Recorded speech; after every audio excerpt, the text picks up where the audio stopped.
Welcome to Going In Blind. I'm your host, Zach Tidwell, and my guest this week is a professional musician. He's a Marine Corps veteran, Purple Heart recipient, and a professional public speaker with the Wounded Warrior Project.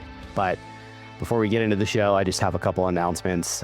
I do have a book on the way. A lot of you may not know this, but like many of my guests, I do have a pretty wild story myself. So I wrote a memoir about it because I've seen that sharing my story saves lives, and I'm trying to do that in as big a way as possible. So my editor currently has it for the first round of editing. We'll go through 2 more rounds of that, and then hopefully it will be out into the world. Because I don't have a release date for it yet, you can go to my website and subscribe to my mailing list there, and also read a little bit about my background if you're unsure of what I am talking about. Also, the best way to help the show grow is first word of mouth, and then also leaving a rating and review in whatever podcast platform you're using to listen to it right now, and then share it around with another curious mind who needs to hear these conversations.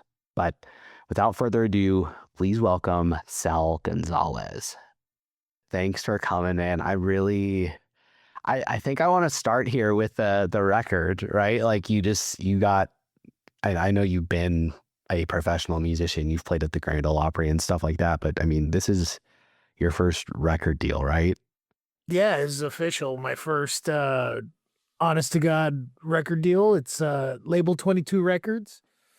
We're releasing my first EP on November 10th with a little party going on the 11th for a release party.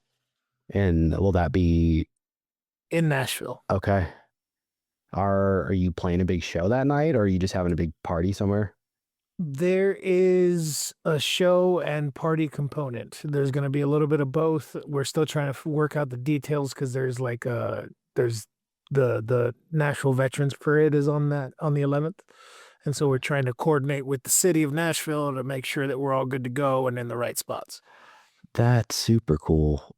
With 22 being in the name, is this is that a coincidence, or is that like a suicide prevention label for vets? It's a label for vets. So it started by my buddy Stephen Cochran, and he was an artist in town in Nashville, had some top 30 hits back in the mid 2000s, and I heard him on the radio telling his story.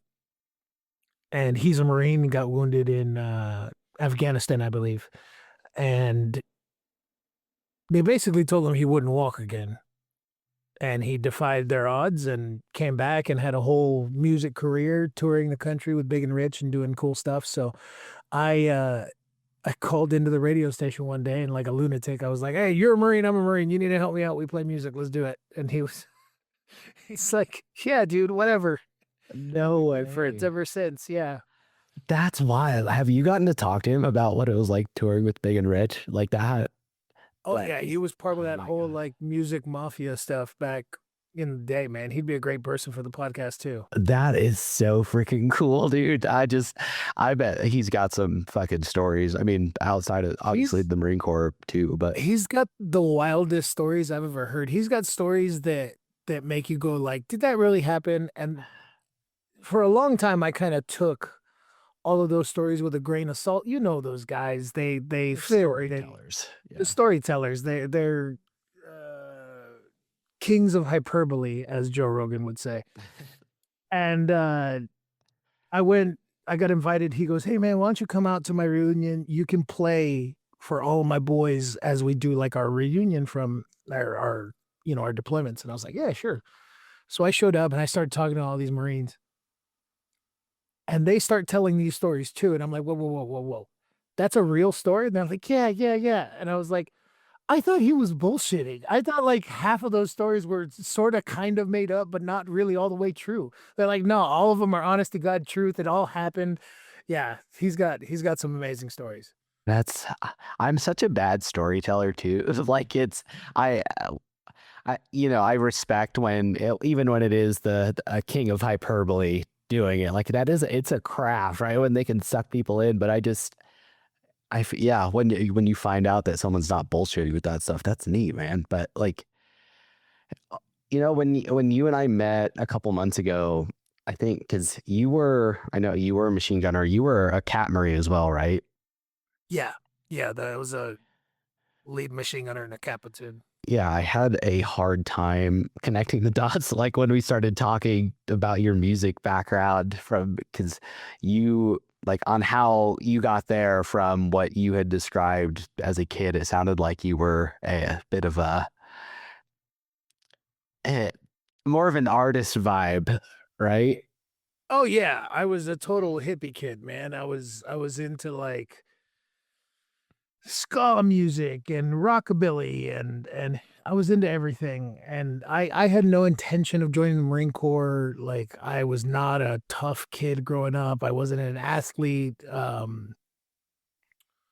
But after 9/11 I felt a calling and I was like I need to go do something and every time I walked into the office of like the Air Force or the Navy or the Army, they kept wanting to give me stuff.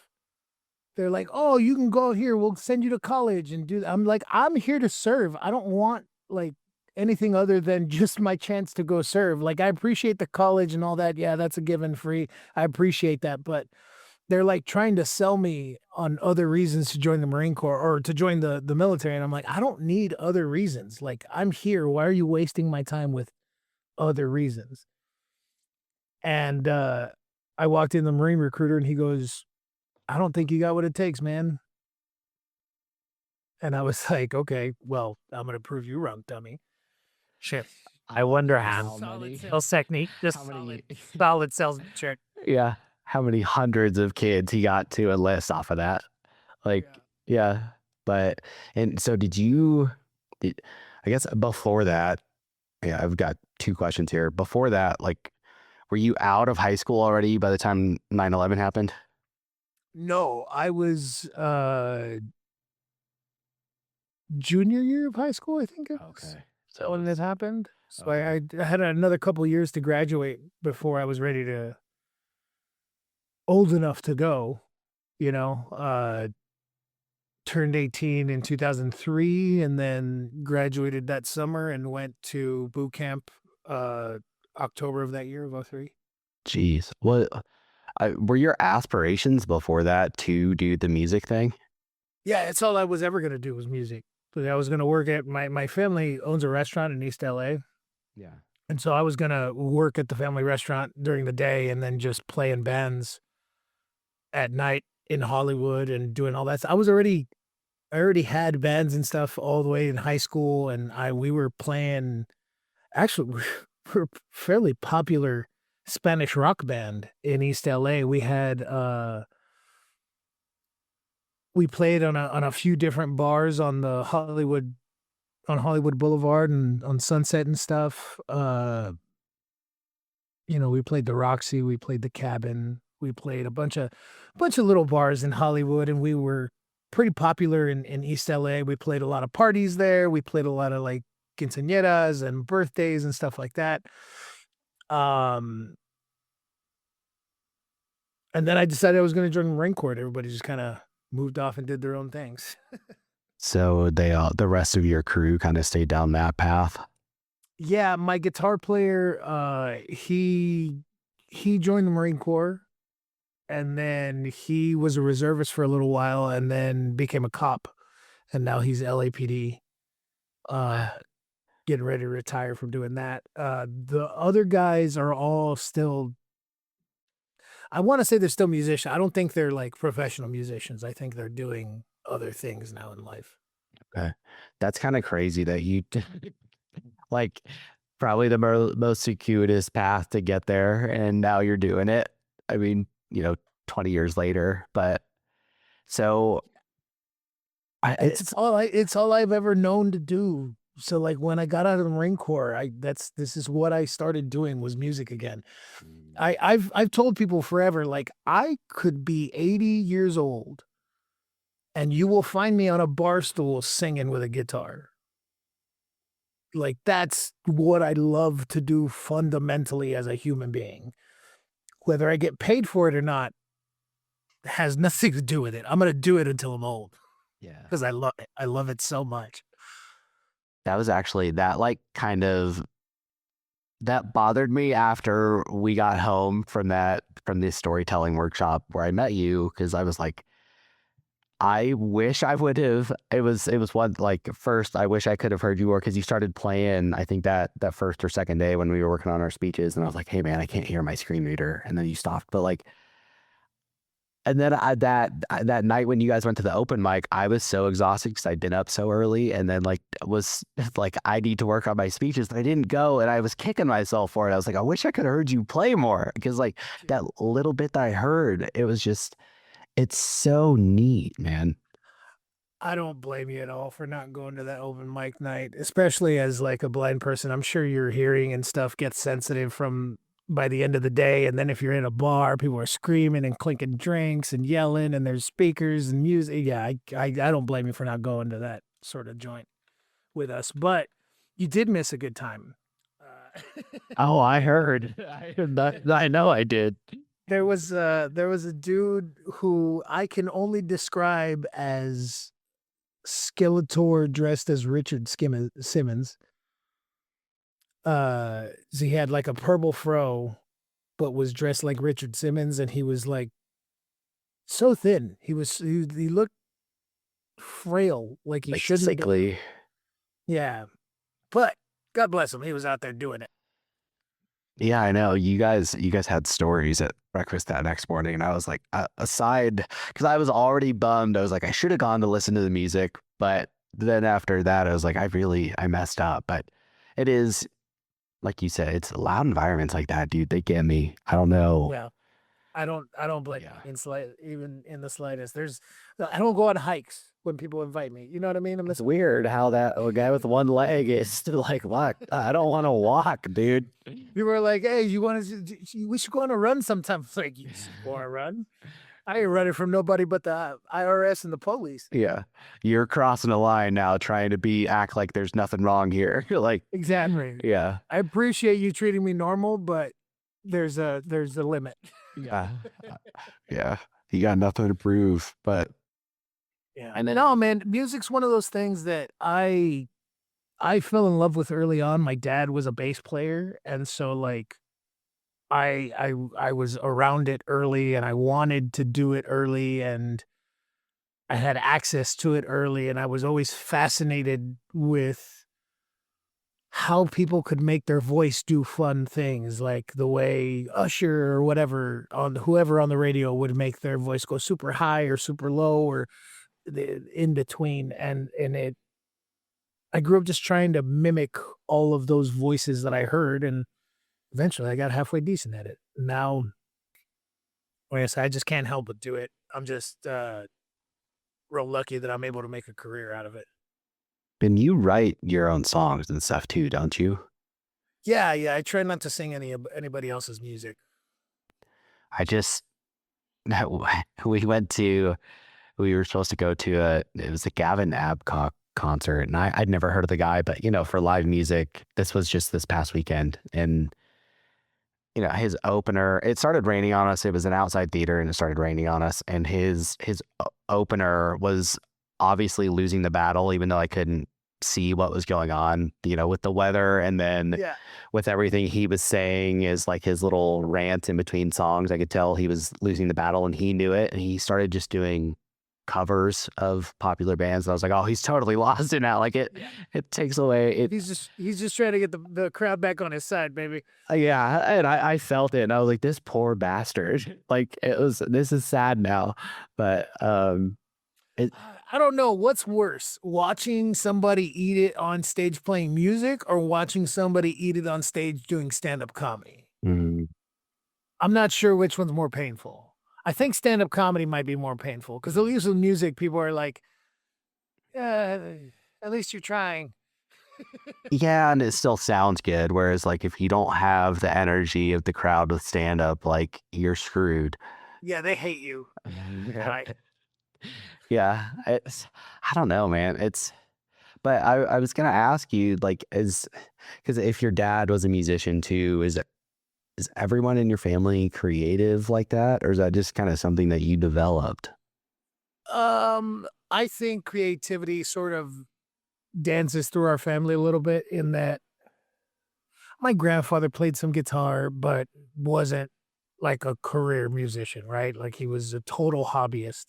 My dad tried to make uh the bass into a career, but could never stay consistent enough to like make the transition into like a full-time musician or whatnot. And I have other family members, some cousins and stuff that they started bands and they play music, and for the most part everybody is just hobbyists. My mom sings a little bit, but just with the radio.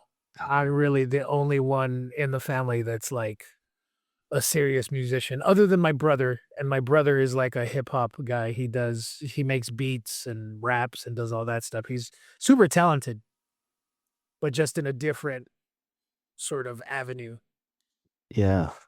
I don't that's always it's interesting to me kind of just getting to analyze like where people come from, especially like that, like, you know, playing the Grand Ole Opry is one thing and a huge accomplishment and like one-offs like that. But I mean, getting a freaking record deal, I mean, it feels like from the outside, that feels like cartoonish. That is like, hey, yeah, you have made it, right? You've done all the things. And it's just, Yeah, I mean, there's still a long way to go. It's a lot of it's luck. A lot of it is knowing the right people and being in the right place at the right time, and having the talent to stand on its own when you're called upon, right?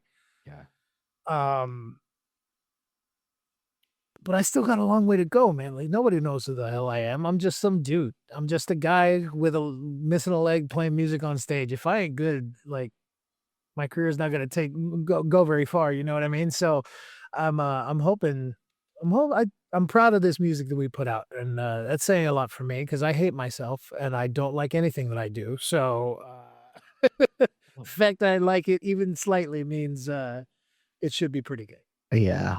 That's like the curse of, I think, anyone who takes what they're doing seriously. It's like, I get, and who also has their ego in check, like where it's not ever going to be good enough. So I think that's a good sign, right? And like obviously I've met you, you're a very genuine person, but like I think internally for you, that's a sign that like, all right, I'm on the right track here in terms like as a human, right? But Yeah, and it's one of those ones where I'm like, I'm proud to show other people. I'm like, "Yes, go check this." Can't wait for you guys to hear it because I'm excited about it. For the first time, I'm excited about my own music, which is like it's not a thing for me. So yeah. I we got with a good producer. His name's Eddie. G- Hold on, I'm gonna if I don't remember his name properly, I'm gonna be upset with myself. So Eddie Gore, Eddie Gore. I was gonna say it correctly, but shout out Eddie. I wanted to make sure I said it right because I knew he was gonna be angry at me if. Yeah, yeah. Is So it? he's like a Grammy nominated producer. He's super good. He works out of the Wow. RCA studios in Nashville, and I got to record there, which was awesome. And yeah, this is yeah, it's a good time. So was it your band? Because I thought you do solo stuff too. I do all solo stuff. I write all my own stuff on just my guitar, and then I bring that to Eddie, my producer, and he hires a band to fill in the blanks. Okay. So it's like it's all like session musicians for that stuff. Yeah, it's all session musicians, and Wow. these guys are some of the most talented, like on the spot musicians you've ever heard in your life. Like you give them a chart of music, they play it not only the way it's written, but then they ad lib on top of that. It's amazing. You sit there, they play a whole song, they've only ever heard me play it on guitar once. And so like the guitar player, he kind of knows what's going on because he has my example, but everybody else has to imagine their own parts as I'm playing, and then they just like 5 seconds later, they walk into the studio and they play it note for note from beginning to end in almost a single take. And so you don't have sheet music for them. They literally are just they're that talented. Yeah, yeah. Well, it's not sheet music. There's this thing that they use called the Nashville number system, and that basically uses numbers in place of the music notes to let people know where they should be going, because there's like a pattern in music. There's only, A through G. And it has to do with music theory without getting too nerdy about it. It's like it just looks like a bunch of numbers. It's a lot like reading music, but easier. And they made that up in Nashville because there was a lot of guys that knew how to play music really well, but just couldn't read the notes. You know what I mean? So they taught them how to do this Nashville number system, and now it's like the way people record in Nashville. It's pretty wild because you just see a page full of ones and twos and fours and fives, and you're like, "What the hell's all this?" And they're like, "Don't worry, it's like a 6.5. It's You'll get it. You'll get it eventually, kid." And that's all relative to the key. Is that where Yes, when they're like, that's all right, this relative to the key. The key is the root chord is one, and everything else around it is numbered differently depending on the melody of the song. okay, dude, that is so. I would love to be a fly on the wall for that and just see. I mean, even when because I play a little guitar. I am Yeah. horrible at it, but like when I'm trying to learn stuff from videos and hearing these guys just improvise, be like, yeah, this is how you extend this pentatonic scale into this, and it's mesmerizing, and anything, and it's like live music. Obviously, is always it's 10 times better. So it's wow. Yeah, watching Billy Strings talk about guitar playing as he plays guitar is just mesmerizing. But you're right. You're right. Being like I play guitar halfway decently, and these guys, these people in these studios are so talented, and there's so many of them here in town. That's the messed up part. Is that there's like you throw a rock and you're gonna hit 10 great guitar players. And not just great, the best guitar players you've ever heard in your life. Yeah, and that's another thing, man. Where like if you're getting deals there, like you're standing out amongst. That's like going to Nashville is like you've gone from your college football team to a pro football team, and if you're standing out there, like it's so cool. And obviously, it's like romanticized that that's the place where you break out to, but it's Yeah, just, man. yeah. I had a guy on here recently, which we didn't really get to talk about. He was a session musician, but he basically lost like his entire life to his addiction and some crimes that he committed, and then is now like a celebrity rehab guy. So we spent all of our time talking about that and kind of you know parsing out the science of addiction and his beliefs on it and some of the stuff that he's doing as opposed to his past as a musician. But he recorded with like Elton John and Queen and stuff, and it's just, Yeah. again, every time when I talk to people like that, I want to know. I like knowing how things work, and so it's I don't know. I could sit here and nerd out about it and ramble forever, but I don't think you mentioned the name of the album earlier, did you? It's gonna be self-titled. It's just gonna be Sal Gonzalez. So Okay. self-titled, and it'll be out on November 10th, the Marine Corps birthday, 250th. Sweet. Do you have a Hey, bruh. website where that's going to be? Yeah. Hey, bruh. Hey, yet. I've got my website is peglegsongs.com. Peglegsongs. Is it for real? I kid you not, I sir. love My that. website. Okay. Eventually, you'll be able to go to like salgonzalez.com and it'll take you to the website. But Peg Leg Song is the one we're working on. I'm working on getting everything to cross over. So Okay. I had salgonzalez.com and it was done like by professionals. And it was great for a while, but I needed to update it. And I didn't know how to update all of that old stuff. So I just went ahead and found a new domain. And I think I found a fun one. No, I like this one better, so I think you should keep it. But uh, Oh, it's mine forever. Nobody's ever getting this beat. yeah, that's the best, man. But before I took you down this tangent, we were talking about, you'd come up in high school and then 9/11 happened, and then your recruiter, even though you were looking to go, also played the ego thing and got you to enlist. Did you go in? And I'm asking this. I'm curious. My I guess I started talking to a Marine Corps recruiter when I was 16, but I always knew I was going to go into the military. But when I started talking to the Marine Corps recruiter, at that point in time, through when I was 18 and actually went in, like my idea of serving was you do that in the infantry. Like you can do 90% of the rest of the military jobs as a civilian. Like if you're going to serve, it should be Yep. in the infantry. Is that how you felt? I wanted to do that. I've only ever wanted to do two jobs in the military. The first one because I grew up in East LA. There's a lot of guns in East LA, but my family was very reserved and conservative and even though my dad had a gun and shot regularly because he believed in training and all that stuff, he kept me totally away from it.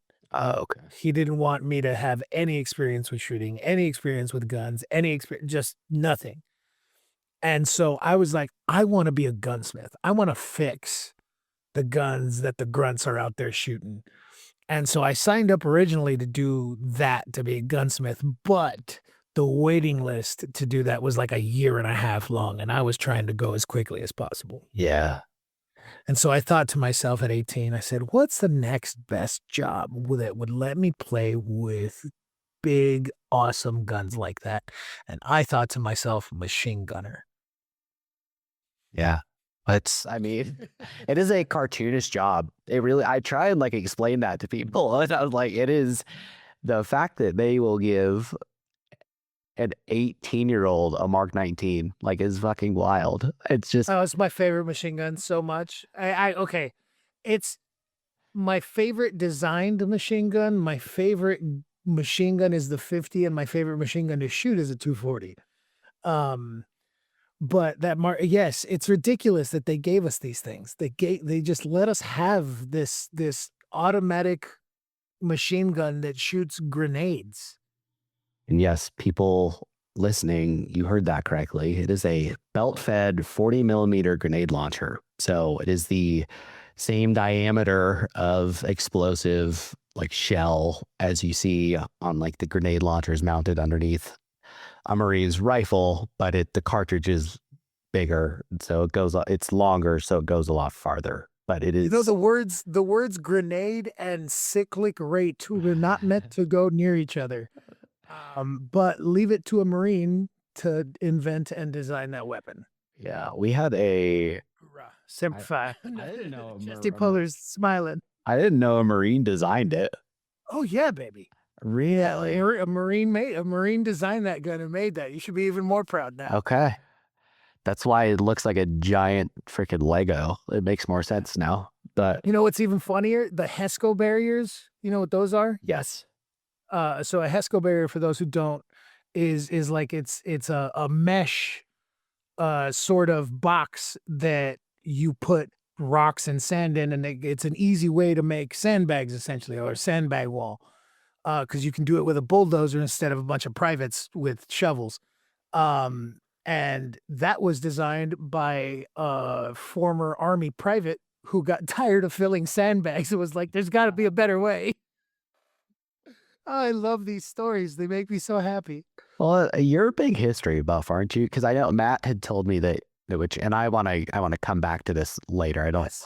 but Matt had told me that you guys got to go to Bellowood when they took you over to Germany. Yeah. They Okay. gave me choices of a few places, and I'm super torn because like a lot of fun historical things around in the area where we went there in Landstuhl, Germany. But they gave me one day to myself, and then they proceeded to tell me that Bellowood was within a 4-hour drive. And I was like, oh, then that's where we're going. That's the only place we're going. If we go anywhere else afterwards, that's just a bonus. But we're going to Bellowood, and we're staying there as long as I feel like it. All right. I want to put a pin in that and come back to that because I've been dying to pick your brain on that. But Totally. so you went in 2003. You were with 25, correct? Yeah, joined boot camp October 03. Finally got to my unit about April of 04. And we did about another 6 months of training before we went to Iraq in very, very late August, like the very last week of August of 2004, and September 1st, we took over operations there in Ramadi. Jeez. And so you were there in the thick of it. Oh yeah, yeah, yeah. We were there hooking and jabbing, as they say, with Jeez. the bad guys. And you know, it was rough, but we had more bomb makers and like traps to deal with than like enemy insurgents. Um, I think they got smart after we smoked a bunch of them. The first week we were there, they did like a Vietnam squad rush on our gates, expecting us to be lax or something, and they lost a lot of people that day. Um, and so they just never tried those tactics ever again. It was always like ambush and run away or bombs, RPGs, quick hits, and then gone, fade away as quickly as they can after that. And so for 2 months, I and my platoon and I did operations in and around Ramadi, Iraq, where we were doing anything from quick reaction force to like daytime, nighttime patrol, guard duty for a week or so, and then back out kind of on that cycle of day night doing stuff. Um, And were you guys, because for people, as I had mentioned earlier, you were a cat marine. I was also in a cat platoon. That was a combined anti-armor team. And so that is, traditionally it's heavy machine guns paired with anti-tank missile men. And generally, right? And so it gets used for quick reaction force kind of stuff. But it also means that, there's a high likelihood of being mounted because it is bare weaponry. But yeah. for you guys, I mean, you guys were in Ramadi. Was all like when you guys were patrolling, is that all on foot? No, we had Humvees. Okay. We had up armored Humvees. Say what you will about the early days in Iraq. I had armor, and it Okay. wasn't armor that we made, which is nice. I even had like a fancy turtle shell around my turret. I felt like I was pimping. Because That everybody else had like early. turtle shell like I did. Yeah. Wow. It I later went to like Afghanistan on a USO tour, and I got to see what guys like in 2011, 2012 were rolling around in. And in comparison, my stuff was a Fabergé egg Okay. to that stuff because it was like the stuff they have now is like steel plated. The stuff I had then was like ceramics with like it was like Uh, it wasn't made by us, but it was still early technology. So um but hey man, it saved my life. That's all yeah. I know. Yeah. I mean, that's, I know, obviously, I know a lot of guys personally, but I've also had a buddy on here, Justin Martinez, who was in the army and he was a motor T guy. And he specifically talked about, and, I'd heard this before, but, hey, we were stuffing sandbags in the floor of these light skinned Humvees and shoving, like you said, steel plates that we could pull off of anything onto these things, just trying to keep bullets from coming in. And then we'd get hit by a bomb and now all of that stuff shrapnel instead. And it was just that's why it shocked me when you said that you guys actually had armor. And so, because you got injured on that first deployment, right? Yeah, yeah. 2 months in, we were 8 weeks in, and it was almost exactly 2 months to the day that we were there. I got blown up. It was Halloween of '04. We were doing daytime escort missions. So we were taking like beans, bullets, band-aids, that type of stuff over to some of our Marines that were out in the middle of nowhere. And on the way there, we got a bit of an ambush. Uh, no big deal. They basically just shot at us from the mosque and from some alleyways and then ran away. And we got to where we were going. We dropped off all of our stuff. And as we came back out, there was this roundabout, like it's probably 200 yards from the gate. And it was a really pretty roundabout. It had flowers and stuff. It was honestly, it was one of like my favorite parts of the city to like visit every day. And as we drove around it, it exploded, and that was the first that I'd ever seen that particular flower bed explode. But that was the seventh bomb that hit my vehicle of that deployment, and that bomb went through the rear left passenger vehicle, left passenger door of the vehicle, injuring my A gunner Kenny, injuring me in the leg, and it unfortunately killed our lieutenant. His name was Matt Lynch. He was from Long Island, New York. Okay. So that was your platoon commander. Yeah, yeah, he was our platoon commander. Jeez. And so with that going through the door, was it a shape charge? Yes. Okay. They had already adapted to that early. Yeah, it was a 155. It was one of the first ones we got hit with. Jeez. Because everything else that was injuring Marines before that particular explosion was like an RPG went through a weak point in the door, like total fluke sort of stuff, or getting literally shot in the head off a turret, which that was so. It never actually, one guy got shot in the head, but he survived. He got hit in the Kevlar and it stopped it. It was fun. Jeez. She had a bit of a concussion. I think he got to keep the Kevlar, which is funny. That is insane, dude. I would have that like on my mantle. Like, Yeah, I'd sleep under it. Are you kidding me? I'd put it above my bed. just wear it out in town. And yeah, I don't know, man. And so that's, so you were up in the turret, like Yeah. had you not, which is kind of in the center of the truck. So had you been down in there, I mean, that could have been you. So Kenny died a couple of times. He died for 15 minutes and was resuscitated. Um, I got hurt, obviously. I don't fully know all what happened because I was in a coma for a lot of it. So yeah. my lungs collapsed. I think I got like pretty close to flatlining once, but never actually did it because the Navy's really good at their job. And but yeah, my lieutenant, he got hit in the neck with a piece of shrapnel, and it hit his jugular, and he was done before he even knew what happened, honestly. Um, from what I'm told, I was knocked out at the time, but from what I'm told, he stepped out of the vehicle and started trying to command Marines like, "Hey, you go over here and do this and you do that." And as he started trying to do that, he kind of fell over and passed out. Oh my gosh. So, yeah. Uh, and then they pulled me out of the Humvee. I woke up sort of inside the Humvee,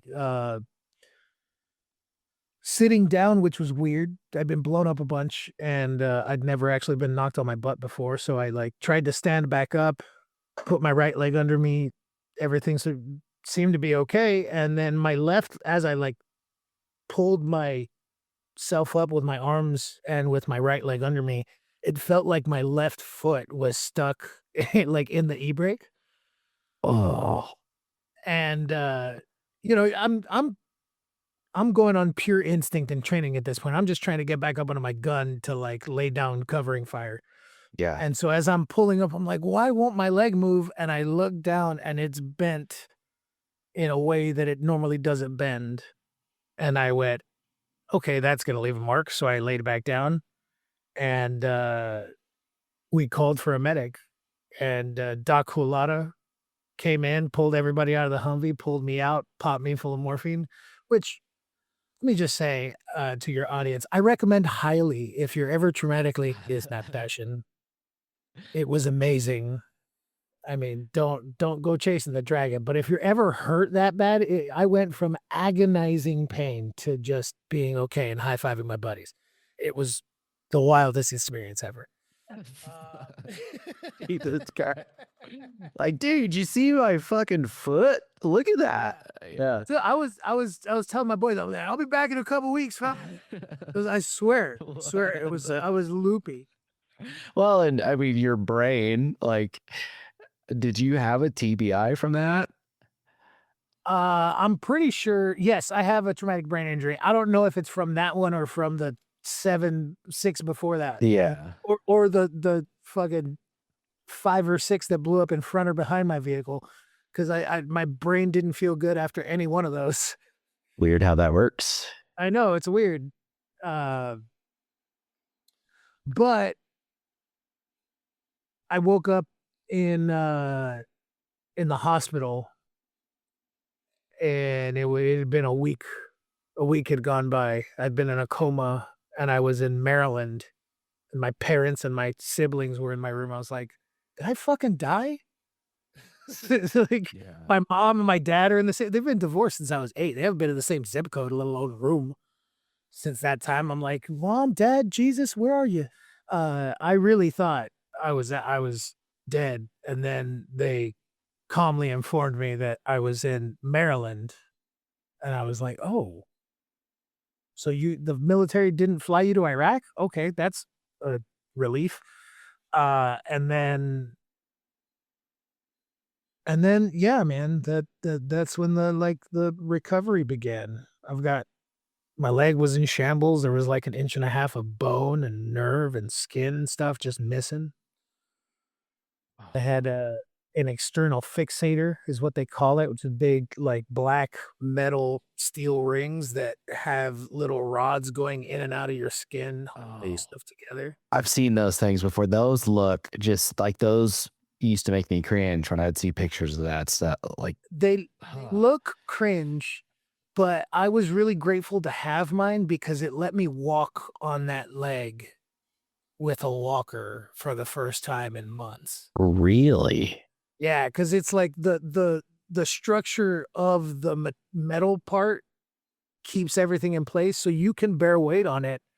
You just got like you obviously you're not gonna be going for a run or anything, but you can like kind of shuffle around with a walker and stuff. And I've got videos of me like going to the bathroom for or not videos, pictures of me going to the bathroom for the first time wearing that external fixator. Let me tell you, man, nobody's ever been happier to get up and go take a dump in their life. I promise you. I was so excited. I was so happy. I don't know. I can definitely identify with that. They had after I shot myself, they had like all the meds and everything. And from me being on life support, like I was so stopped up, they had tried like industrial grade laxatives, and then I'd have a male nurse come in and put in a freaking suppository, and like that wouldn't work. It's like I get it, man. That's not a you I've got a fun suppository story. oh, please do. Well, So as I'm getting off all the medications that have amputated my leg at this point, my mom is there, and my nurse is a male nurse, and he is a former linebacker for the USC Trojans. big old hands. Dude, he's 6'5". His hands are giant. Okay. And I was just like, hey man, my mom is right here. Can you just tell her how to do the thing and like let her do it for me? Cause you're so big, you're so black. Like I got you, brother. And he goes, brother, I totally understand. I get it. He goes, I could go get a pretty nurse, but I get it. I'll go with your mom. And I was like, sweet. So he tells my mom how to do it. My mom's like, whatever, dude. I've been giving kids suppositories since before you were born, stupid. And so she goes to put it in, and I didn't realize this at the time, but my mom has very big, strong fingers from a lifetime of working in restaurants. So her hands are about as big as a linebacker's. The big old arthritic knuckles. Yeah, man. Dude. Oh, mom, she stretched me out. But that's the thing that worked. They tried everything else, and the suppository was the only thing that actually got me going. How about you? Think. I was I was just thinking, like, man, how close you and your mom must be now. Like, that's pretty cool, right? Oh yeah, yeah. Me and my mom have always been super close. Um, yeah, I don't know, but Ever since the first depository, you know what I mean? yeah, it's just, okay, it's weird how that works. It's just Yeah. having so many just strong insights here. Thank you for the wisdom as always. Yeah. Yeah. But so I guess with that, did they amputate meat like while you were out? It was Yes. like a Yes. I was unconscious. Not in the coma. I kept my leg for about 2 months, and then after 2 months of fighting, we finally amputated. jeez. So did you just have a bunch of surgeries? Oh shit! I'm 38 today. Oh my God. Yeah. What, 38 today? There was like 36 before final amputation. No, the 37th was the amputation. How long it? Oh, go ahead. 3 months. 3 months of every other day going into surgery Wow. to clean this or do that or whatever. And it just, yeah. Does it does it just not always take? Is it like sometimes all we left, some bone here is cutting through the skin? Like what For is the that? for the first couple of uh weeks, it was literally just going in to clean and make sure that there was no infection and make sure that everything was growing correctly. But I had to go under for it. Like they had to put me under so it was, I don't know if you've been through surgery. So anybody that's never had to be, uh, you're not allowed to eat for 8 hours prior to your thing or anything solid for 8 hours prior to your thing. And then before that, it's like 24 hours. I don't know. All I know was that I was starved for a day. I would go into surgery. I would be able to eat when I came out of surgery, but I didn't want to eat because I was on drugs. And then by the end of the day, I'd be able to get a full meal in me. And then at midnight, I had to stop eating because I had surgery the day after. Jeez. And Well, it was just that, it was that every day. yeah, and they cut your liquids too. So like on top of that, you're dehydrated, I would imagine, in an ungodly amount of pain, and they're doping you constantly. Eating ice chips and shit. Yeah. Jeez. Brutal. And that was 3 months of that. But, and that's just the hospital stay. I mean, I would imagine when you got out of there, you're still not walking. I mean, can you? Oh no, I was amputated, and they send you home for like 3 months to heal, just so all of your sutures get all good. And um, once I was healed, they sent me to San Antonio, and pretty quickly after that, I got a leg.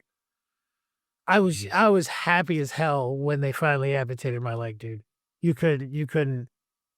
I can't really describe how happy I was to be rid of a limb. It was weird because I was balding on the back of my head by the end of it from being in a hospital bed for so long. Uh, I was finally free. I could like hop around the house. I didn't have this giant metal thing attached to me at all times with that was essentially trying to save this dead leg that Yeah. was probably not going to get any function out of anyway. So it was very freeing when I went home to heal. I was like, I got really good at hopping around. I'm still really good at it. I got a bulletproof knee. I can still do single leg squats like it's going out of style. That's crazy. The balance that takes is freaking nuts. Yeah, and I can do it. I do it with like a backpack on when I'm out in the airport and stuff just to mess with people and show the wusses. Um, but yeah, um it's hard to describe how freeing of an experience it was. It was It was awesome. And then getting my leg was even better. You know, they give you a prosthetic and they're like, hey, don't, try not to wear it for longer than like an hour or two at a time. You might chafe or you might get a sore. And I took it home and I didn't take it off for like 3 days, dude. I just wore it constantly. I learned how to two-step at Cowboys dance hall Scarpin. I went, wow, you can't tell a young Marine nothing.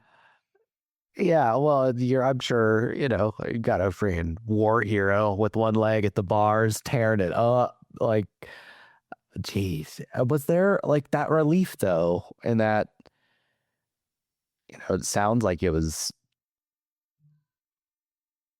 that positive feeling of it. Was that like an artificial, like, not artificial,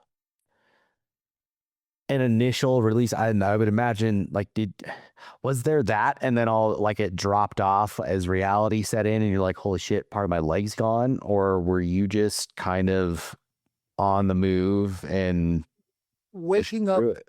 waking up without a leg for the first time was jarring. Yeah, I'm not gonna say that it wasn't. You know, you wake up, you open your eyes, and you see 1 foot underneath your covers, and what's left is just like this stump of what used to, it just goes, it stops at the calf. And so that was a pretty memorable, like, holy shit, it's gone. yeah. And then almost immediately afterwards, it was like, okay, well, this is reality, this is life. What are we doing now? Let's move on. Let's figure this shit out. Um, Were you because was oh god. I'd had other Marines who were in the hospital with me who like they weren't they lost their leg in Iraq or Afghanistan, woke up without a limb, healed up, were hanging out with me, and then they left and then came back to visit me while I was still going through surgeries. And they're like on a prosthetic leg walking around. I was so Oh, ready. I was so ready. okay. Yeah, I forget about that aspect of it. Like I know it's he's legally blind. He has like central vision in one eye and peripheral in the other. Is a force recon Marine who got blown up, and he was in the hospital for like a year. And like a huge part of that was all of the crazy surgeries they had to do to his head and his face. But like he's talked about that where, yeah, you're in there, and he was almost like he's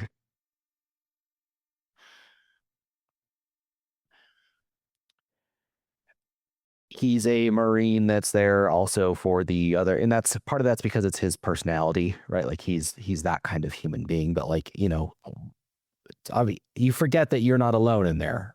Like, and I do say to sitting here listening to this, that yeah, obviously there's other service members in there who might be a little farther along than you are, who are there to help kind of, I guess, be someone who can understand what you're going through.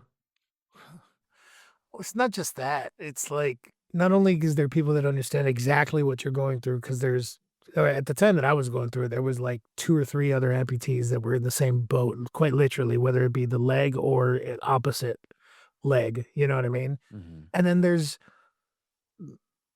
2 dozen others that are in various levels of disabled now. You know what I mean? They're above the knee on their leg, or missing 2 legs below the knee, 2 legs above the knee, 1 leg above, 1 leg below. One's missing a hand, two missing, or one guy's missing 2 hands. I had a buddy named Dusty. Dusty was missing 2 legs, one above the knee, one below. He was missing one hand and all but 2 fingers on the other hand. He was a burn victim. He was a Cav Scout Army dude, one of the hardest dudes I've ever met in my life. Just never complained.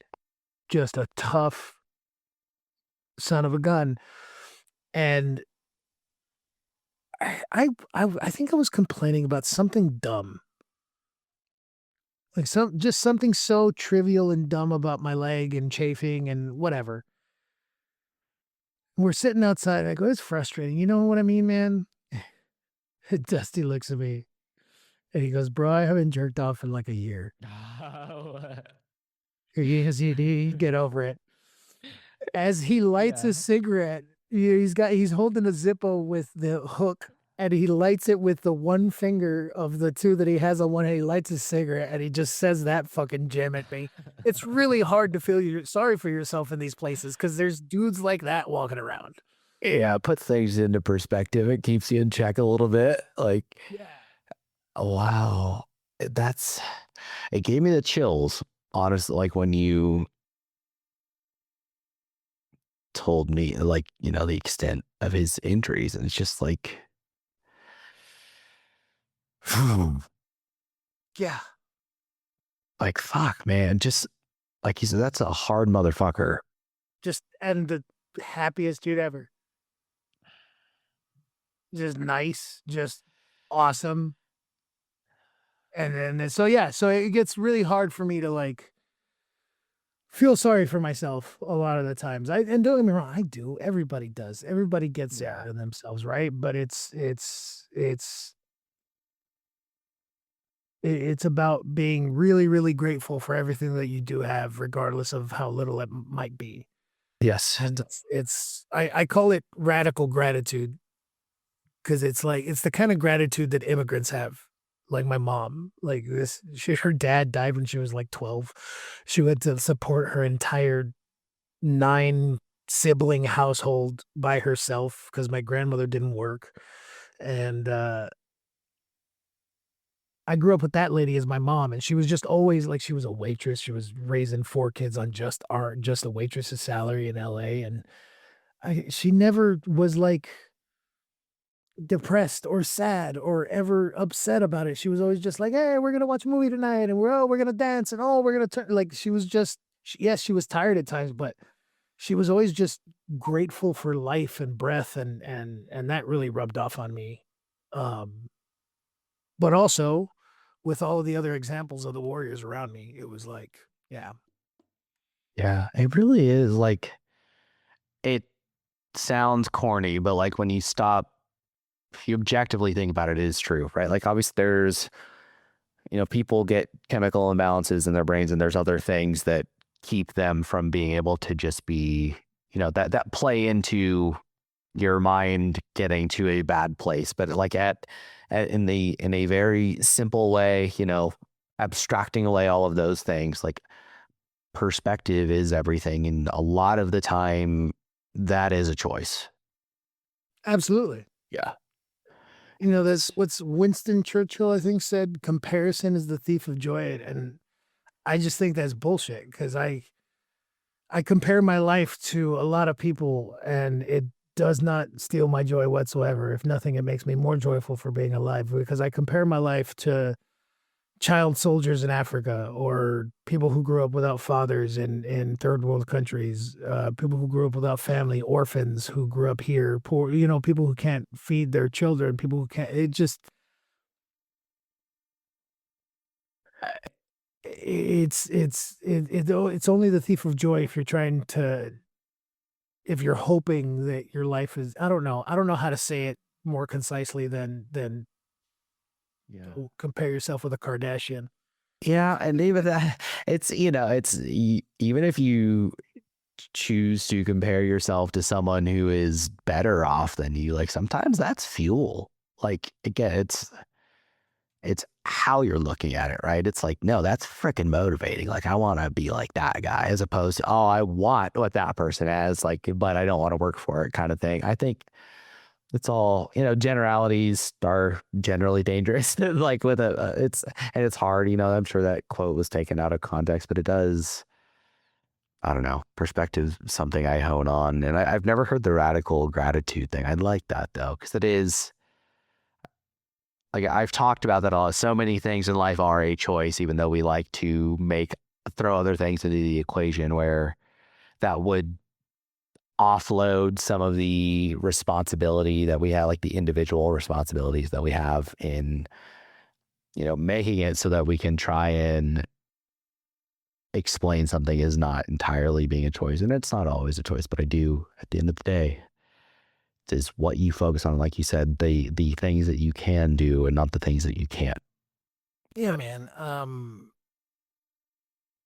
Yeah. And that's perspective and can really be a game changer in the way you live life and the way you pursue things. Um anyway, I don't know. Moving on. Very good. Yeah. So when, all said and done, because hospital 3 months, they send you home for a little bit. You go to San Antonio, and then I know earlier you mentioned that you got back into music. Like, but even how does that work? Like, did you ever after you have your prosthetics and stuff? Because honestly, I've never gotten to talk to someone about this. It's like I told you before we started recording. I typically unless either one, know someone very well personally, or two, like someone's combat is something that is like a huge part of their story. And like you as a professional speaker, you talk about it all the time. Like I don't bring it up Yeah. because not being a combat vet, I feel like that is not my place. But so, I've never gotten to ask someone about this part. Like when all was said and done, you're walking again, you have your prosthetic and you're out there. Like, do you return to uniform and they process you out, or how did all that work? Yeah, it depends on where you were in the hospital cuz like in when I was in San Antonio, they basically once they gave me my prosthetic and I was like cleared for light duty, they like once a week I had to go into the Marine liaison office and answer a phone. That was my job. I would put on camis, roll my sleeves up, and walk my little happy one-legged butt into their office and sit there for 4 hours and answer the phone. Good afternoon, sir, ma'am, Lance Corporal Gonzalez, Office of Marine Liaison. How may I help you? You know what I mean? Like Yeah. it was simple as that. And then as soon as I was done, they like out processed me from right there in the hospital. It was the early days of guys retiring out in that fashion. So like my process was probably unlike any others once they got like that pipeline set up because they basically gave me my walking papers and said, "See you, kid. Have a good day." Don't let the door hit you on the way out, kind of. Yeah, no, thanks for your service. Take this to the VA. Have a great one. God. And that's actually, I did not realize this until we were at that storytelling workshop and I was talking to you and Matt, I think, that those of you who were combat wounded and medically retired as a result don't get a military pension. And I know that is starting to hopefully change with this Major Richard Starr Act, but I don't think anyone who's not been combat wounded and medically retired knows that. I've always assumed that that was the case. Right? Like logically, it seems like someone who signed that dotted line should get those benefits if an injury sustained at war prevents them from being able to continue serving their time. Yeah, but even that Major Richard Starr Act is different because it's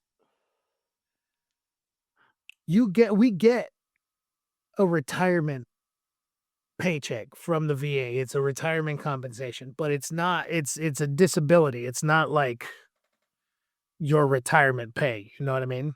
Okay.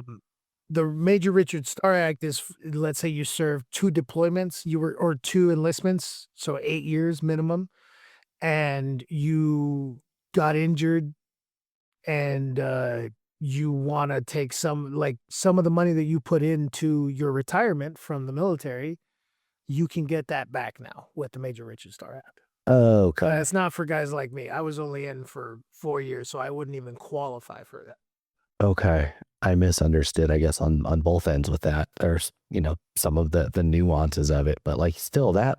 I'm still learning about it myself. This is all, and I'm in the veteran world, so it's Yeah. not surprising that it's not Yeah. super well known about. But I think, I don't know. There's some people that love it. There's some people that hate it, but it is what it is. I don't really have an opinion because it doesn't affect me one way or the other. Yeah. Either way, it caught me off guard. Like I just by it. my expectations there, I guess, had been shattered a little bit. I just assumed that you guys were entirely taken care of, but is You would assume that. You would yeah. assume that. No, we're not. The government sucks. But the Warrior Project is a thing.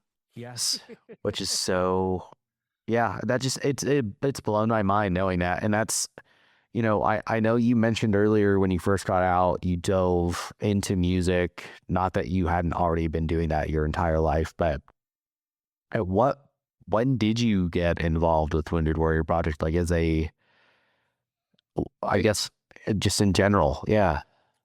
The day I came out of my coma, they were at my bedside. They gave me a backpack and they were like, hey, if you ever need anything, let us know. And they kept that promise throughout the years. If I ever needed anything, they were like, yeah, they tried to make it happen or tried to connect with somebody that could make it happen. And it wasn't until like 2011 I needed a job. I got back from a USO tour in Afghanistan, and my day job had fired me while I was gone. They Sick. yeah. And I was like, all right, I get it. No worries. I'd been gone playing music for quite a while at that point. And so I walked myself into the Wounded Warrior Project office and I said, hey, I have no skills. I've worked in bars and I know how to shoot machine guns real good. But I need a job and I need somebody to help me write my resume. And they said, okay. And so there's a whole program with Wounded Warrior Project called Warriors to Work, where they'll have a person sit down with you. They'll find out your work history. They'll find out your education level. They'll write all of it down properly the way it's supposed to be done in a.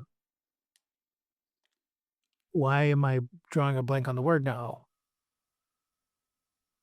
Resume, and they'll help you find a job in the area that you want to get a job in, whether that's just coaching you and helping you like get interviews places or uh working with one of our partners that just they say, hey, if you got somebody that wants to be in this field, we're going to hire them right off the bat, you know what I mean? And so they'll that sort of a thing. She wrote out my resume and she goes, funny enough, you might actually be perfect for a job here at Wounded Warrior Project. Do you have a fear of public speaking? And I said, sister, I haven't been afraid of speaking in public since I was 4. Let's do it. Wow. I have this superpower that I call not having shame because I will be up on stage, I will act a fool and not I do not care if I embarrass myself. So, yeah, it's worked out well in this career. Oh, and it was obviously I got to hear you speak your very, very short speech during that workshop, but I was really blown away. Like I got to see throughout the week you guys critiquing all of us giving our speeches, and like you and Matt. It was weird. It was like, it's the panel of you two, like it's like American Idol or something, but it was very just on the spot. You're like, hey man, you took 6 minutes to tell this story that I could have said in these 2 sentences. Here it is. Also, X, Y, and Z. You can tighten that up. Also, maybe move this section to the beginning. And it was just, I was like, holy shit, these dudes are professionals, right? Like it is a lot more than just, yeah, I can get up here and tell my story for 30 minutes or whatever it is. It was just, it's really stuck with me. And I've gone back and listened to those videos from you guys critiquing me because I don't know. You got to do the work. Cool. You got to do the work. You got to watch the videos. You got to do the work. You Yeah. watch tape. It's the most uncomfortable part of the process, but you got to do it. Yeah. It's been so, I don't know, that program, if anyone else is listening, who participates with the Wounded Warrior Project, was the storytelling workshop, which I know is super, sounds like few and far in between and also highly sought after. So I don't know if maybe It's a mixture of both. Some people, there's a lot of people that just don't care for it because it's public speaking. Like who wants to, it's the biggest public fear there is like public speaking for some reason. yeah. And So there's a lot of people that don't want to do it, but then there's a lot of people that do want to do it because they feel like you that they have a story that could help somebody. And I'm always encouraging of them to tell. I'm encouraging of everybody to tell their story, even if you're not going to go on a stage and tell the story. Learn how to tell the story just so you can tell your kids. Well, and I think it also is an indicator of I am okay with where I'm at. You know, or it's at least a vessel to get there, right? If you can say that stuff aloud to other people like that every time you do that, you are processing them. So like me not knowing that talking about my story in a very specific way makes me cry like a baby when you're there, like that screwed me up, man. Coming back where I was like, I thought I was over some of this stuff. Um, yeah, and Same with me. I was shit. I was 6, 7, 8, 9, 10, 11. I was like 5 or 6 years removed from my injury at that point. Like I told my story a lot. yeah, But when you start going through the training and start like really digging in and trying to be real and connect with people and really explain what it was like, you just start bawling. You're like, oh, I have not dealt with that stuff. And the further I got, I mean, I'm 13 years into this game of working for Wounded Warrior Project and helping people tell their stories and telling my story. And I'm still finding new parts of my story that make me vulnerable and get me like tearful and stuff on stage. It's wild. It's wild. that's terrifying because I was like, you know what, maybe I'll get to the point where I can talk about those parts where it doesn't tear me up. But okay, or maybe not. Well, There's always that. what's funny is that you get past the initial hurdle. It's like initial hump of learning how to talk about it without falling the fuck apart. And then you learn to tell the story. You tell the story, beginning to end, and you don't have a problem telling the story. But then you realize that, yeah, even though you've been telling the story, there's a level of real that you share with the world, and then there's the level of real that you keep to yourself. Yeah. And it wasn't until I started talking about my survivor's guilt and all that stuff that I started realizing just how much that affected me. Yeah. Because, like, before that, I was just talking about losing my leg and dealing with the aftermath of that. And then, like, I talked a little bit about survivor's guilt, but it was never like I never expanded on that or why I felt that way. I always just kind of left it to my music to tell how I felt about that. Yeah. Got a song called Heroes, by the way, shameless plug.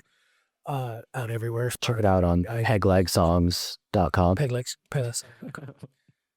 Get yourself a t-shirt and some chucks. Maybe a video of him taking his first shit after getting blown up. Yeah, it's just a still. It's a Polaroid walking out of the bathroom, feeling lighter than air. Okay. Oh, dude, actually, I've got some hospital pictures right here. Look, this is me and Adam Sandler, Thank you for showing me.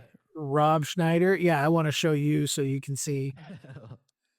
Um, there's you get celebrities that come through on occasion to Bethesda, Maryland, especially at the time, and they would like come and visit us in the hospital. And being a big musician, they were like, uh, they had Henry Rollins come through, Mhm. but I was like just coming out of surgery, so I was like she's still in a coma, all fucked up. And so Henry Rollins left me a Polaroid that says, "Sal, hey man, Henry Rollins," and it's just a picture of him looking like a fucking hostage. It's so funny. What? Yeah. Because they're like, no, he plays music. He's gonna love that you stopped. It's so funny. It's the dumbest thing ever. That's hilarious. And he's like, look, I wanted to come here to try and help, and now I don't want to be here anymore. Yeah. Exactly. Yeah, dude. It's so funny. Oh, I feel bad for the dude. Uh, yeah. Y- it's something else we had talked about. I don't even remember how it came up. It was specifically you were guiding me somewhere when we were down in Colorado Springs, and And I'd mentioned being insecure about the fact that I'm not a combat vet, and you had mentioned that you felt that way for a while, or maybe even you do now, because it was like, oh, you hadn't seen enough combat. Do you remember that? Yeah, yeah. Here's what I tell people. I served with some real hard chargers, and a lot of these people that I served with that are my friends and my heroes, and the people that I look upon when I think of like veterans and people that serve. Some of these guys have 4, 5, 6 deployments under their belts. You know what I mean? Like they served their country. Um, I I was in the Marine Corps for a year and 10 days when I got injured. I had a cup of coffee in the Marine Corps. I cosplayed as a tough guy for for a year. You know what I mean? Like Yeah. I felt and still to an extent, even after all the therapy and stuff, and I the rational part of my brain knows this is not true, but there's still a piece of me that's like, no, I'm not like those guys. I'm not like them. That's so crazy. Thanks. I appreciate No, it's again, it's like, what? I don't, it's like, it's hard for me to understand. Like, I mean, I get what you're saying, but it is just like, I wonder what is that in people? Like, It's imposter syndrome, dude. It's imposter syndrome. It just is what it is. It's everybody that's done anything is like, do I really deserve, you know what I mean? Like yeah, people say I'm a good singer all the time. I really don't believe it. I say it. I put that intention out into the world, but every time I hear myself sing in a recording, I hate it. It's like nails on a chalkboard. see, I That can't. that just might it just might be because I hate myself, but I was gonna say healthy ego, but it's you do. Yeah, you probably just hate yourself, man. That's probably you're probably right. But so I mean, I I you blame my dad. I think he didn't hug me enough. I meant to ask you earlier, and I told you I wanted to ask you about the Bellawood thing, and then I'll let you out of here. I know I've kept you longer than I No, intended you're to, good, so man. I You're good. apologize. But this, because I also didn't know that this program existed. So what is it like? Matt Schultz is who I've said this last couple times when I've mentioned Matt. So that's another employee at Wounded Warrior Project. But Yeah. He's my Matt, boss. He's in charge of the Warrior Speak program. And as part of those duties, he's in charge of the storytelling workshops. So we help teach not only warriors but our employees, especially like warrior facing employees that deal with warriors on a day-to-day basis. We teach them how to tell their stories because a lot of times they're veterans, and in order to connect with other veterans, you have to talk to them and tell them. And if you're not comfortable talking about your story and your service, the veterans that you serve will never trust you in that sort of a way. So if you open communication by, talking about yourself and being comfortable talking about yourself, a lot of times this leads to better relationships and better just interactions in general. Um, so we started with just employees, and then we figured out that warriors that were employees were like, dude, this is beneficial and on like a mental health level. You guys should open this up to warriors. And we thought it was a great idea. So we've been doing that for a while now, and we're seeing really good results. We have guys like yourself, uh, guys and gals go through this uh, couple of times a year, and we've gotten zero negative uh, feedback from it. All of it's been very positive, and I do honestly believe in the power of storytelling yeah, to the how it can be healing and stuff. And that's how I got sent to Germany. They're like, "Hey, we're teaching a speaking class. We have a big group of warriors out there. You can teach them. You'll have 5 days teaching them, and then we're gonna do 5 days of you speaking at different places. You'll get to go. I got to go to I got to go to Landstuhl, Germany, and speak on the flight line. I got to go hang out and see how the wounded are transported back and forth. I got to go to the hospital and see where I was initially transported and held in the ICU. I got to visit with a few soldiers that were there in the hospital from Ukraine. Uh, Jeez. and then I played a couple of shows at the USO right there in Landstuhl for a bunch of the Ukrainian vets, as well as, our own troops. That's freaking cool. Yeah, it was cool. Most of them didn't speak English, but they all enjoyed the music regardless. And then one of them was Colombian and he spoke Spanish.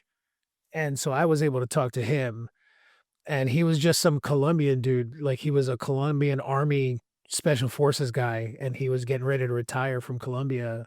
And the war in Ukraine kicked off. He's like, there's another war off. Just went. He's dude, you want to talk about wild war studs. Savage is what that is. Like, that is just a hard human being. Dude, they're talking about trench warfare and like I'm so grateful that I didn't have to go to war in the age of drones. Well, and it's weird because it is a mix between old like World War I style Trench warfare. trench and attrition warfare, and then you have the crazy technology at the same time. Yeah, it's cyberpunk and World War One. Sure, mixed into one. Tried to come up with like a pop culture equivalent, and I can't quite do it. Yeah, that's probably tough because I can't see either. So like, you're like, well, it looks like, but yeah. So I bought it specifically with that because I mean, I'm sure that was, if you remember anything from Germany, it was probably powerful, but Bellowood, man, that is, and for people who don't know, that is where the Marine Corps, the devil dog thing, which it comes from the term Teufelhunden, which was like that all came from Bellowood. Yep. Bunch of Marines went through there and ripped up, just annihilated everyone. And they found in an old journal that, someone had compared like the Marines they come at us like hounds from hell, these Teufelhunden. And that is where like the namesake of Del Dog all came from. And you got to go there on that trip to Germany. I mean, that's in France, but what was that like? That was wild. You get there and there's like a little house that you go in that's the museum that tells you the story of the battle and how like hour by hour what happened and how that took place. And right next to that little museum there's the devil dog fountain. It's like a bulldog head made of stone and it shoots water out into this fountain, and it's said that if a Marine drinks out of that fountain they'll add 10 years to their life. So I drank. And then you go to the actual like Bellowood, like the monument, right? And the front side is what you would picture of like a World War One monument. You walk up and it's all very majestic, and there's like a tall monument building thing, and then there's just a sea of crosses in both directions as far as you can see. And then if you have two legs, you can walk from there off into the actual wood line. But me and Matt, we jumped back in the car and we drove around to the other side, actually into the woods, because they have like a a driving path that goes through the middle of the woods, and they have a bunch of walking paths that they've created that go all the way through the woods, and it's like it's a national park. It's just like you would have here with little nature trails and mile markers and everything, kilometer markers for them, dirty commies. But no, she's been talking smack on metric. And so it's crazy, man, because when you're driving up to the wood, when I pictured the woods, I pictured a forest. Like as far as the eye could see, forest in either direction. I'm thinking Verdun, you know what I mean? Like I'm thinking the Romans fighting the Germans and losing the Eagle standard, like in the middle of the woods. This is not the case. Okay. Most of this part of France is farmland. So it's mostly like wheat fields. The Belle Wood Oh. is really only like an island of woods in a sea of wheat. Huh. And so when the Marines assaulted it back in World War II, 200 Marines from 2nd Battalion, 5th Marines attacked the wood line. And out of 200 Marines, 5 made it. And along with help from the American Army, the French Army, and other Marine units that were there, they took the Bella Wood. They took the woods from the Germans. It took the Germans 6 months to take that wood line. It took us all of 6 days to take it back. I didn't know 5 Marines survived that. Yeah, yeah. Wow. The French were getting ready to pull out. They were like, "Hey, listen, thank you guys for showing up. We appreciate you guys being here to reinforce us, but we're gonna go back to Paris and we're gonna hold them at Paris." And my unit, 2nd Battalion, 5th Marines, got there, and the commander was like, "Retreat? Hell, we just got here, boys." Yeah, retreat hell. That's where that came Yeah. from. 2-5, retreat hell. That's my unit's motto. So that was really cool for me to get to go and like see the lineage of 2-5 Marines from back then. But the whole time I'm like walking in the wheat field towards the wood line, I'm like, I'm having panic attacks just thinking about German machine guns. And think about it, you're walking in this wood line. There's concealment, but no cover. And you have a bolt action rifle in your hands. You're walking through mustard gas and all sorts of nasty stuff with a cloth gas mask on. It's made of canvas. And there's German machine guns shooting at you. It's really hard not to have a panic attack when you're like trying to picture yourself as one of those young men. Yes. Well, and people like, this is actually a lot of our like machine gun doctrine kind of came from theirs. Like they were so effective at building these fields of fire and these channeling with different obstacles and obstructions, channeling people into these just death pits. Yep. Like, and so everything that is, as they're traversing this terrain, they are getting funneled into these kill zones, which it's interlocking fields of fire between different machine guns. And it's just, it was, I mean, 5 guys came out, right? Like obviously it was a slaughterhouse, but it is all engineered to be that. And it's just this meat grinder with a caveman technology while you're getting ripped apart by these things. And it is still, that's, gosh, man. Yeah. Going there. I mean, it's, and that's, I was curious. It was interesting that you said that about it being almost this like independent set of trees and woods that are there, because I was going to ask you if it was like real. I had pictured it as being super thick, like the Pacific Northwest almost. I don't know why, Yeah, but no, it's not. It's mostly farmland. huh. Now, once you get into the woods, it is very hard to see through. It is very Pacific Northwesty. It's like Okay. any forest that you would walk through when you're in it. But up until you get into it, it's just farmland. I mean, I don't know, it's probably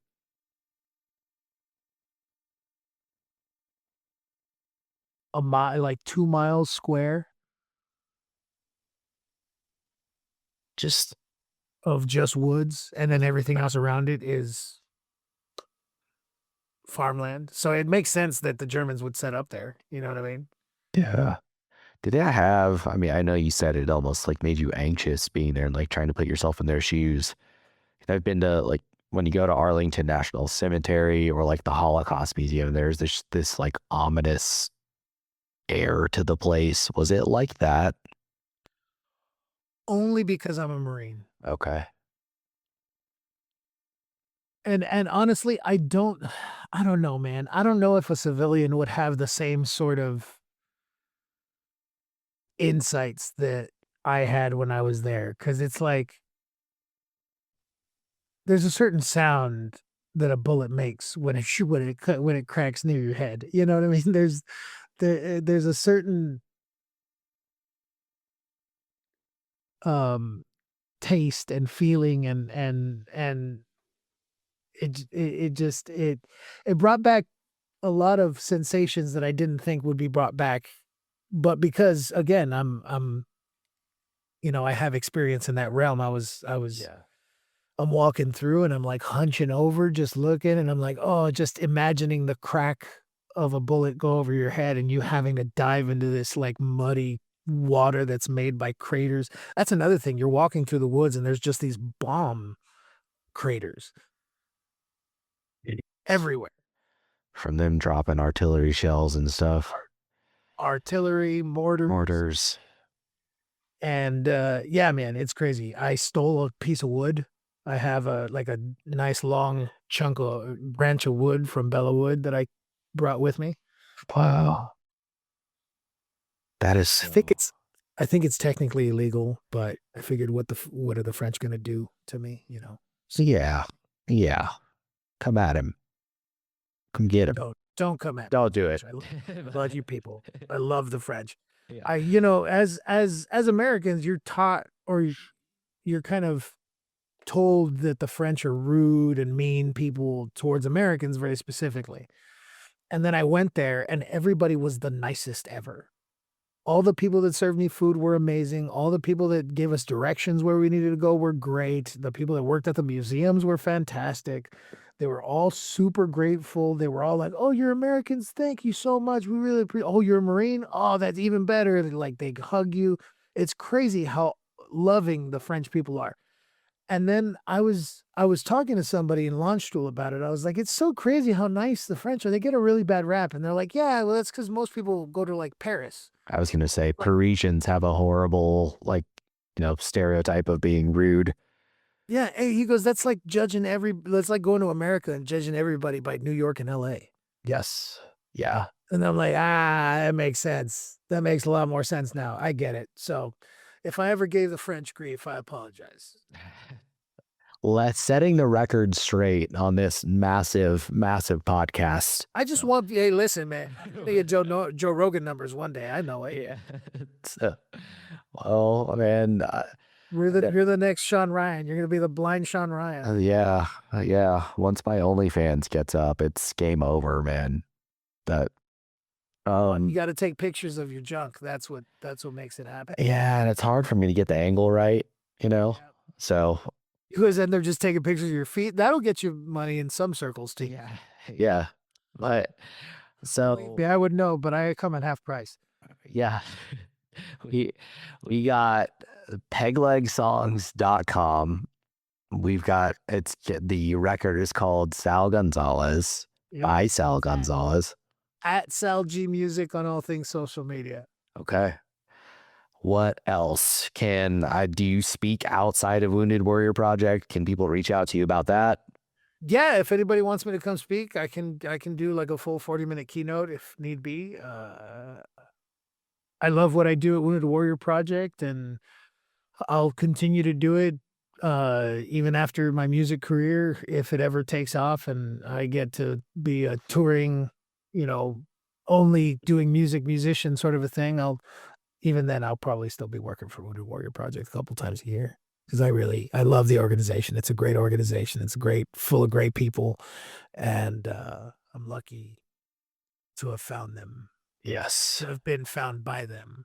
And the culture there is, as someone who's on the outside participating in a lot of this stuff, the adaptive sports stuff, some of these other like workshops and mental health things and getting to do some volunteering with them. Like the culture there is special. It's different. And I think it opens the door for a lot of these deeper conversations to happen. Like we had some heavy conversations during that workshop with everybody there. Everyone there opened up in a way that you don't typically, and I think it is specifically because of the way that yes, everyone's very professional on the staff, but you also don't act. It seems like there's an intentional effort to act like normal human beings and not from a place of power or have the stuffy corporate facade on things. And it's just, for people listening, it is all post 9/11 veterans. You don't have to be combat wounded. I'm not combat wounded. I'm not a combat vet. And there's so many more resources than everything else that we've talked about. But what else do you need to plug, put out there other than what we've already said? Sal G Music and all things social media. I do a weekly Twitch stream on Sunday nights that I call Cover Song Sunday, starting at 9 p.m. Central, where I play music and take requests. I do covers and I sing some of my own stuff and I tell stories about the songs and all that sort of thing. It's just fun.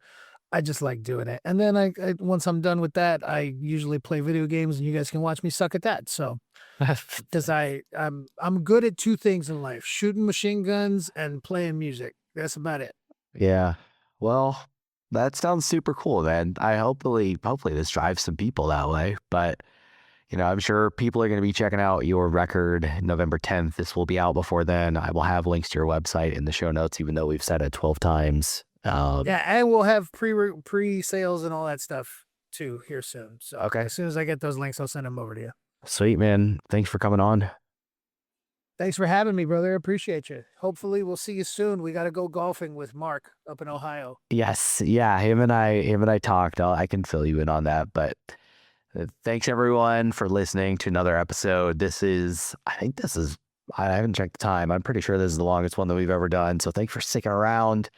Please, again, take a second to go rate and review the show wherever you're listening. Follow the show and also share this conversation around with people who need to hear it before heading over to my website at zachtidwell.com and joining my mailing list so you can get updates about my book as I have more information to give to you. We'll see you next time.